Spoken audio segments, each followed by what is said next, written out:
Welcome back to game number 3, ladies and gentlemen. The current score is sitting at 1-1 between these two players here. Up at the top right hand side is our blue Protoss player playing for Team Liquid.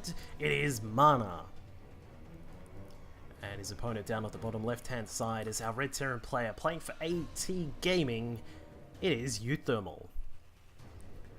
So, game number 1, we saw Mana playing a very patient style. uThermal went for some... I wouldn't like it was just very heavy pressure right at the start of the game. Had a much later third base than he would have than he probably would have liked, but put himself in a spot where unfortunately the tech of Mana made it a very easy game for him. He sort of just waited patiently, as we said, got 2-2 storms, Colossi, was all good to go, and just defended against uThermal's constant aggression. Game number 2 was a much more interesting pace. We had uThermal getting out some tanks alongside his bio play, and just pushed up at the right time. Mana made a big mistake, blinking in on top of some Marines and Marauders, got slaughtered by those guys, which then meant that the Vikings had free reign over his Colossi that he had available, meaning that, of course, Mana had lost all of his AoE damage, which means that, of course, you have a lot of trouble dealing with a Marine Marauder play. So we're in game number 3, which again should be a rather interesting one, given that it is on Yonsu, which tends to be a map that you do see a lot of the old blink play. Now, of course, this map has a lot of space to blink into. You can see all of this here. All of this is very common to see Protoss players blink into. It's hard to defend all of that surface area. Terran players have always had a lot of trouble with this map and dealing with blink, so I'll be interested to see if that's the path that Mana's going to take, or if he's going to play a little bit more of a kind of a different meta style and just try and do something a little bit different. Maybe he's going to go for that very similar Colossus-based opening that he went for in the prior games. For the moment, of course, we're all nice and standard. You can always catch my stream for some StarCraft 2 over at twitch.tv/duckvillelol. I'll be streaming. I generally stream SC2 on Wednesdays, which is, I think that's Tuesdays if you're in America, or if you're in Western Europe. If you're in Eastern Europe or over in C, that's our Wednesdays at night. But as you can see, for the moment, Mana is going to have to deal with a very annoying little opening here from uThermal. He drops down the eBay. Probe is going to try and taser that one down, but the SCV should be able to come back and put some more health into that. The reason, if you're wondering why you build an eBay here instead of something like a Rax or a bunker or something like that, the engineering bay actually gives you a lot more, I guess, a lot more annoying factor, because the eBay has a lot of health. It builds relatively quickly, and it is also relatively cheap compared to a Rax. So a Rax costs 150, whereas this costs 125. So uThermal is doing a good job of just blocking off the natural for the moment. With no Zealot built, that means that Mana is going to have to, it takes him a long time to actually clear this one out, and I'm kind of surprised uThermal let that finish. Normally what you do is you don't let the eBay finish, you just sort of leave it on 99% or something like that, and then just and then you cancel it when the Protoss comes along to stop it. But Mana is going to have to deal with a fully built eBay here, so that's quite a lot of health on the eBay. The SCV hiding down in the corner here, while Mana has decided that it will be most likely a blink play here from our Polish Protoss today. Stalker comes along and should be able to deflect the SCV. Does keep it out of trouble for the moment. There's going to be a proxy pylon down at the bottom, basically right in the center of the map down there at the bottom edge.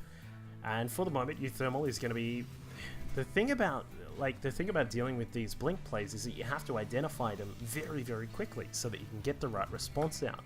But unfortunately for uThermal, this eBay has not really helped him out too much, apart from blocking off the Nexus. It doesn't really scout anything, and he's not going to be able to get another SCV in. So these two Stalkers have kept him out of, out of the ability to scout out what's going on. We don't have another scan to throw down, unfortunately.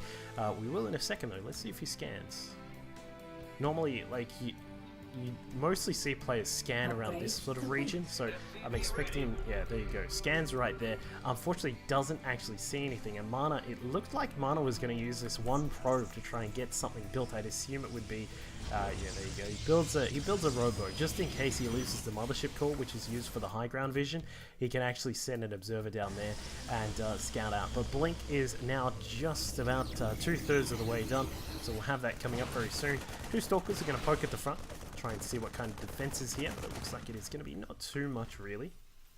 And uThermal playing very safe in terms of an overall safeness. He is getting a missile turret up inside the main and also the natural, but has no real defense against the Blink play. Normally what you'd want to see around about now, if you were able to identify it, would be a couple of bunkers going up, but he hasn't been able to get that done. Oops, sorry about that. Hasn't been able to get the bunkers down, which means that he is going to be in a lot of trouble as the stalkers start to roam across. So we've got 5 stalkers. We'll see a couple more just warp in right now with the 3. Is it just the 3 at home? Yeah, we just got 3 gateways back at home. So Mana is now going to look to blink in very soon. Probably got some chrono boost on these gateways ready to go as well if need be. And now we can see that, wow, uThermal is actually, he's marching across the map, has his stim and his +1 on the way, but unfortunately stim is not going to make it. Mana targets down reactor number 1. Reactor number 2 is going to be gone as well, which means that the production coming out of our turn play uThermal is going to be in a very, very dire strait right here. Dire state, not bad, dire straits. But now, as we can see, some stalkers still warping in over here. Mana is actually going to suffer quite a lot at the hands of this small marine and single marauder force. Where is the mothership core still over here? I'm not sure where the mothership core is. Oh, there it is. Okay, so the mothership core came all the way back home, recalled back home, has enough energy for a photon overcharge too. So I think that Mana has actually got this. Like, he's gotten all this damage done. Some of the stalkers have been killed off, sure, but he's been able to get the mothership core back in time, and that's pretty much it. Yeah, GG, well played, good luck, says uThermal. So kind of I guess a signature game of PvT on this map these days is you get to see a lot of this kind of blink play. So well done by Mana, being able to take this series 2-1. He'll move through, of course, and you can figure out the rest of IEM from there. I'll have a couple more replays coming up from IEM this week. Make sure you stay tuned. Catch you all next time. Here, as you can see, 47 damage to bio units and then the 34 damage against other standard targets. His storms have also been wonderful, just spreading them out across the battlefield, doing really, really nicely there. And for minigun, he's been sticking with a much more